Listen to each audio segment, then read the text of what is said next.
जिंदगी कैसे हुई अंत, रविदास मनुष्य ना जान सके, जानत है भगवंत।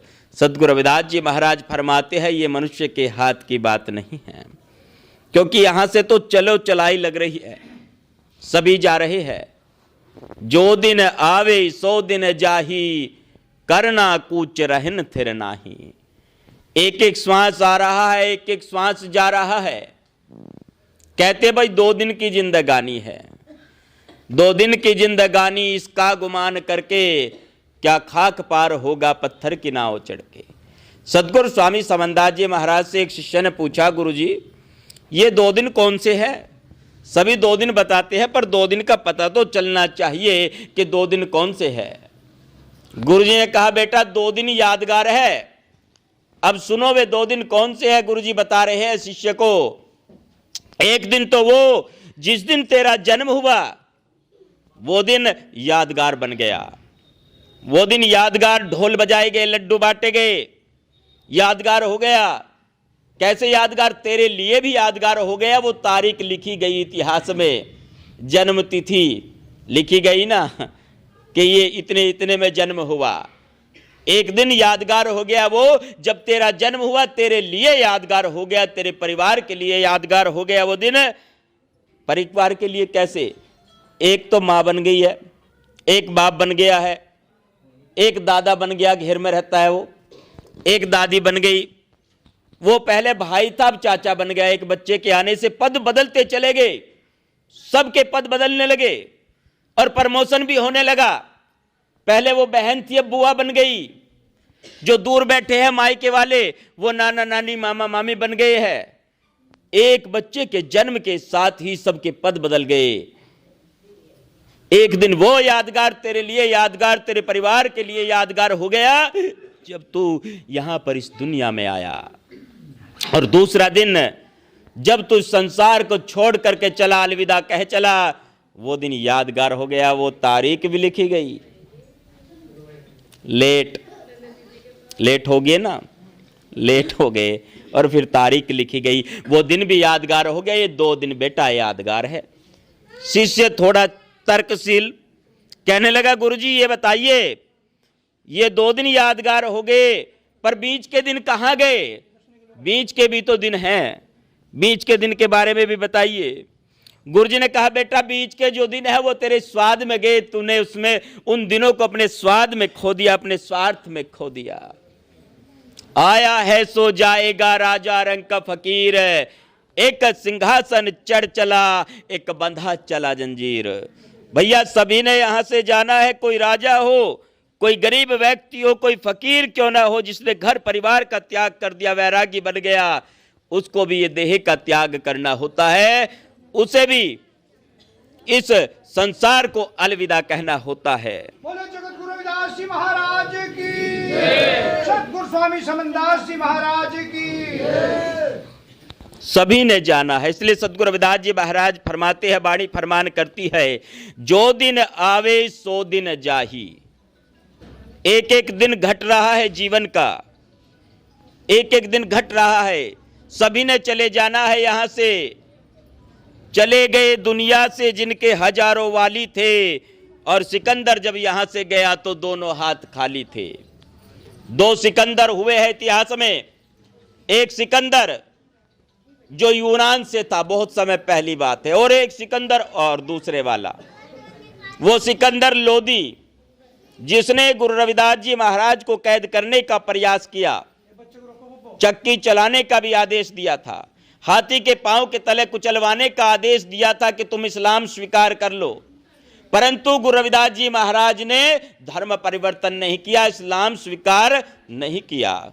यही कहा था गुरु रविदास जी ने कि हम अपने धर्म को नहीं छोड़ेंगे। स्वामी समनदास जी महाराज जी भी फरमाते हैं, भाई कुछ भी हो जाए, चाहे करोड़ों रुपए का भी कोई लालच दे, पर धर्म मत छोड़ना अपना। जो मैंने बताया है वो मत छोड़ना, जो मैंने तुम्हें सिखाया है उसको मत भूलना, उसको मत बदलना।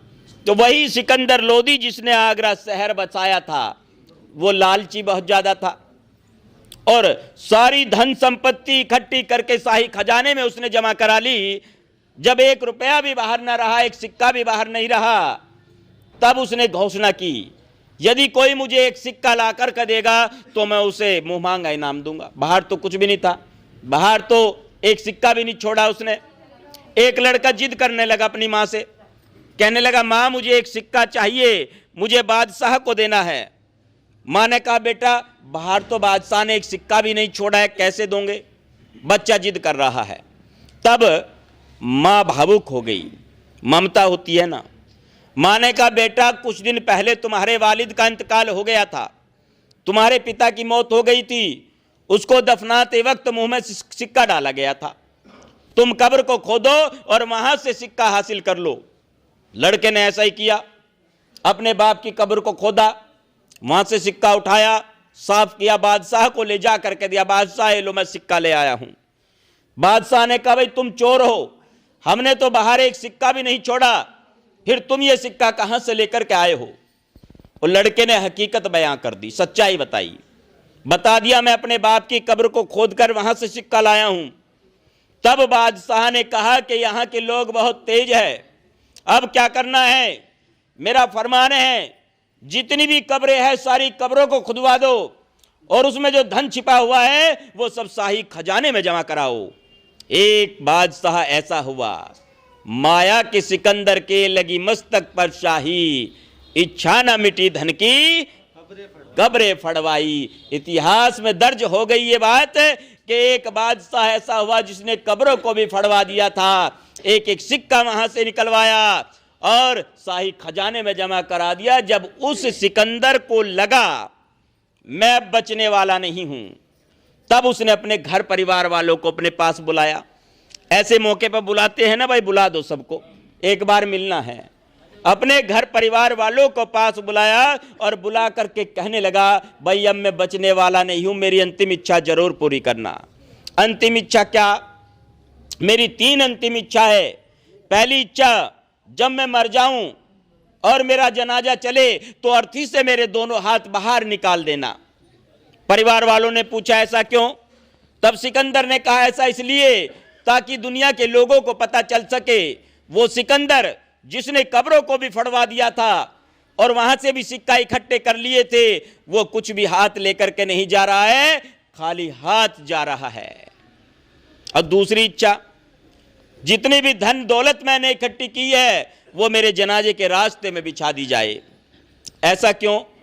ऐसा इसलिए ताकि दुनिया के लोगों को पता चल सके कि धन दौलत भी मौत का रास्ता नहीं रोक सकती। अगर ऐसा होता तो जो अमीर है ना उन्हें ज्यादा श्वास मिलती, यहां वो ज्यादा दिन तक जीवित रहते, और जो गरीब है उनका टिकट जल्दी कट जाता। फिर ऐसा नहीं है। तीसरी इच्छा, जिन हकीमों ने मुझे बचाने की कोशिश की, मुझे दवाई दी, वो मेरी अर्थी को कंधा देना चाहिए। ऐसा क्यों? ऐसा इसलिए ताकि दुनिया के लोगों को पता चल सके कि मौत की कोई दवाई नहीं होती, इस गर्दन तोड़ बीमारी में कमजोर दवाई हो जागी, नर कर उस दिन को याद बावरे चलो चलाई हो जागी। ये मृत्यु जो है ये ऐसा रोग है, इसकी भाई कोई भी दवाई नहीं है। लुकमान हकीम का नाम तो आपने सुना होगा। कहते हैं लुकमान को दवाइयां बोलकर बताती थी मैं इस रोग में काम करती हूं। लुकमान चला हुआ जा रहा है, एक बेहाल सा आदमी मिल गया उसको। लुकमान ने पूछा भाई कौन हो तुम, कहां जा रहे हो, कहां से आए हो? उसने कहा मैं यमदूत हूं, अभी इस गांव में से आया हूं, एक बुढ़िया के प्राण हर लिए। अच्छा अब कहां का प्रोग्राम है? अब दूसरे गांव का प्रोग्राम है, और एक नौजवान को रात में पेट दर्द होगा, पेट दर्द से उसकी मौत हो जाएगी। लुकमान ने कहा नामुमकिन, ऐसा हो ही नहीं सकता, लुकमान के रहते कोई बीमारी से कैसे मर सकता है? अब लुकमान दावा कर रहा है। एक संत हुए दादू दयाल जी महाराज। दादू दयाल जी फरमाते हैं कि दादू दावा ना कर बिन दावे दिन काट, एक दिन टंडा लद चले पंसारी की हाट। अब लुकमान तो दावा कर रहा है भाई मर ही नहीं सकता कोई मेरे आगे तो बीमारी से। उसने कहा फिर आज देख लो। लुकमान ने वहीं डेरा डाल लिया अपना और रात होने का इंतजार करने लगा। रात को दर्द से किसी के कराहने की आवाज आने लगी, तड़पने की आवाज आने लगी। लुकमान ने थैले में बढ़िया बढ़िया दवाई रखी और ले जा करके मरीज के घर पर उसको दवाई दी। आराम नहीं आया, और इंतजार किया, आराम नहीं आया, और बढ़िया दवाई दी, इंतजार किया, आराम नहीं आया। मरीज की तो मौत हो गई, मरीज मर गया।